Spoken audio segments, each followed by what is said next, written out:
आसान बना दी। इस वीडियो में आपको एक्सेल की एक ट्रिक बताएंगे। वीडियो को लास्ट तक जरूर देखिए और चलते हैं कंप्यूटर पे और आपको चेक करवाते हैं कि वो क्या ट्रिक है और क्या आपको इस वीडियो में नया सीखने को मिलेगा। जैसे कि ये आप देख सकते हैं, एक्सेल शीट मैंने ओपन की हुई है। यहाँ पे तमाम डाटा जो है अनऑर्गेनाइज तरीके से पड़ा हुआ है। अगर इसको एक एक करके सेटअप करने पर बैठ जाए तो काफ़ी टाइम लग जाएगा। जैसे कि आप देख सकते हैं यहाँ पे इस तरह। तो इसको ठीक करने के लिए ऐसा क्या है जो एक ही बार में कोड बनाए तो ठीक। सबसे पहले आपने इसको तमाम जो शीट है, इसको टेबल है, इसको हाईलाइट कर लेना है। इस यहाँ पे क्लिक करेंगे, टोटल जो है ये शीट हाईलाइट हो जाएगी, मार्क हो जाएगी। इसके बाद आपने कोड अप्लाई करना है, Alt+H O।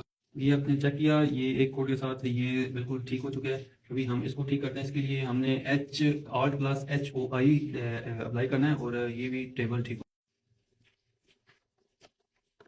तो ये आप चेक कर सकते हैं, Alt+HOI टाइप करने से हमारा टेबल बिल्कुल ठीक हो चुका है और ये शीट आप चेक कर सकते हैं, बिल्कुल तमाम जो फिगर्स हैं अपनी तरतीब में आ चुके हैं। तो इस तरह आप भी विदाउट टाइम वेस्टिंग आप इसको यूज़ कर सकते हैं। उम्मीद आप ये वीडियो पसंद आई होगी और अगर वीडियो पसंद आए तो वीडियो को लाइक कीजिए, शेयर कीजिए। मिलते हैं नेक्स्ट वीडियो में। दुआ में याद रखिए। खुदा हाफिज़।